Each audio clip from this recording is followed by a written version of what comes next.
Olá, ouvintes! Sejam bem-vindos ao podcast Psicologia de Grupos. Nós somos o grupo composto por mim, Luciana, a Thaís, a Ana Cláudia, a Liliane e o bendito fruto Heitor.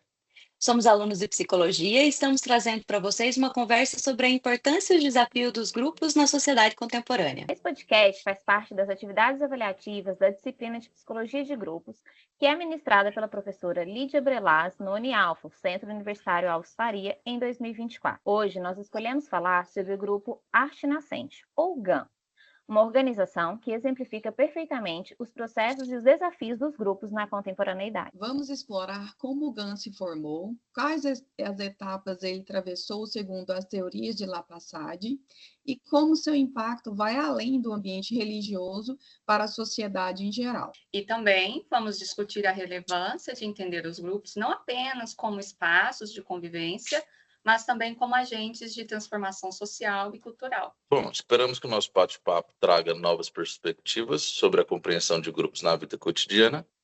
Então, sem mais demora, bora começar. Acho que a gente precisa primeiro apresentar para vocês quem é o GAN, né?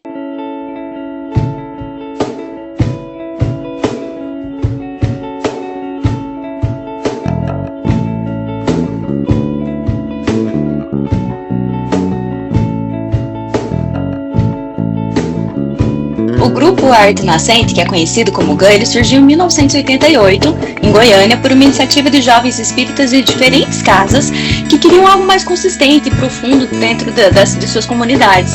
Eles queriam usar a música, o teatro, as expressões artísticas para promover os valores cristãos e espirituais.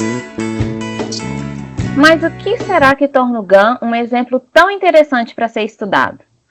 Para responder esse questionamento, nós vamos nos apoiar na teoria do Lapasade, que é um nome muito importante na psicologia de grupos. Ele nos ajuda a compreender as etapas de desenvolvimento de um grupo. Segundo Lapasade, os grupos passam por etapas como fusão, organização, juramento e fraternidade e terror.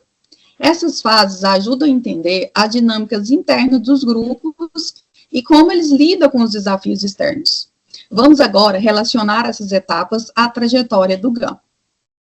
Bom, no início, o GAN, ele vivenciou a fase de fusão.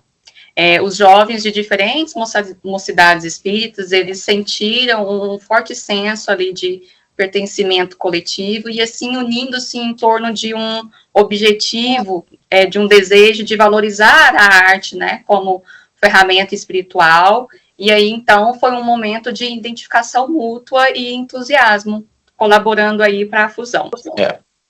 E isso nos mostra como grupos podem se adaptar e expandir sua influência. No caso do GAN, eles saíram de um contexto religioso para alcançar um público mais amplo e assim promoveu a arte como uma ferramenta de sensibilização social. Com o tempo, o GAN entrou na fase do juramento. É bem importante falar que eles acabaram escolhendo um tema que os aproximaram. O primeiro foi a promoção da vida, não era contra o aborto, mas a promoção da vida para permitir que as pessoas se identificassem com aquela causa. E esse estágio fez com que os integrantes passassem a se comprometer profundamente com aqueles valores, com objetivos do grupo. Ficou claro, principalmente, quando eles começaram a ser convidados para se apresentar em ambientes diferentes da casa espírita, como escolas, empresas, outros espaços. Era um compromisso que, além do individual, ampliando o impacto coletivo. Mas nem tudo são flores. O GAN também enfrentou momentos de fraternidade e terror. Essas são fases que, segundo Lapasade, refletem tensões internas e externas.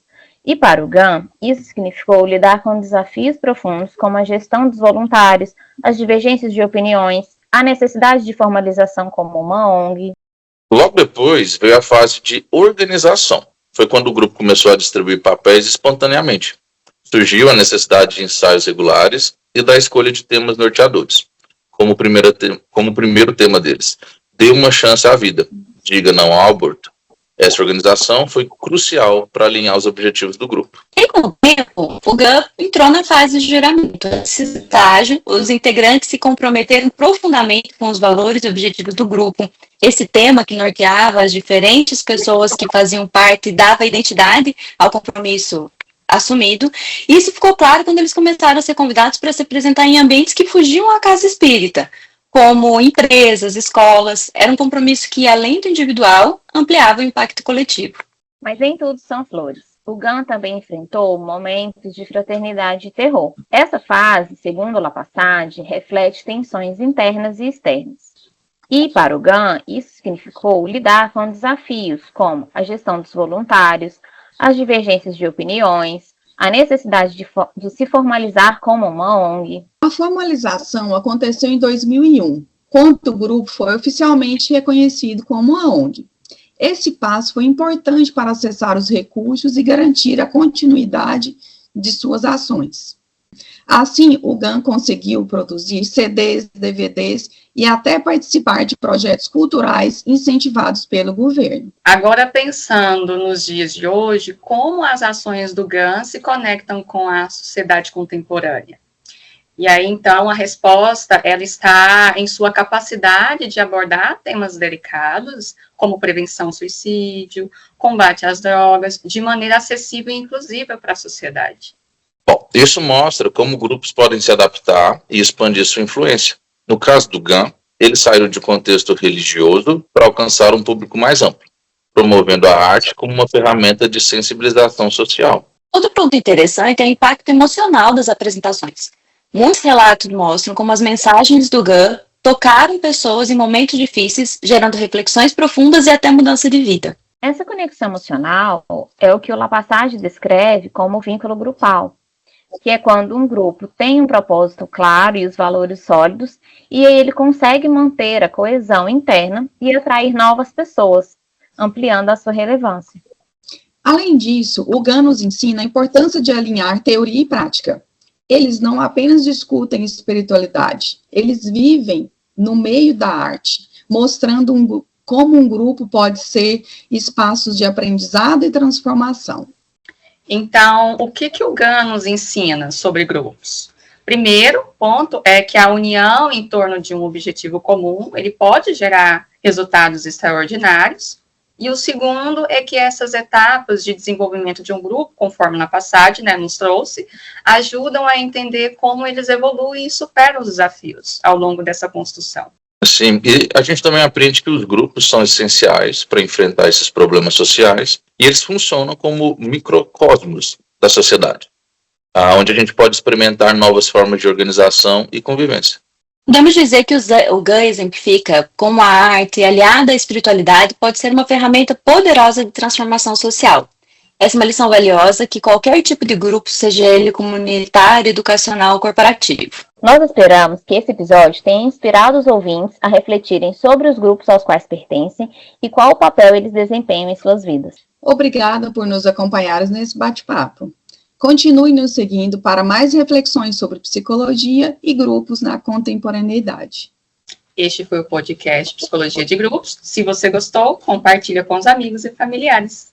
Bom, é isso. Até o próximo episódio. E lembre-se, juntos podemos transformar o mundo.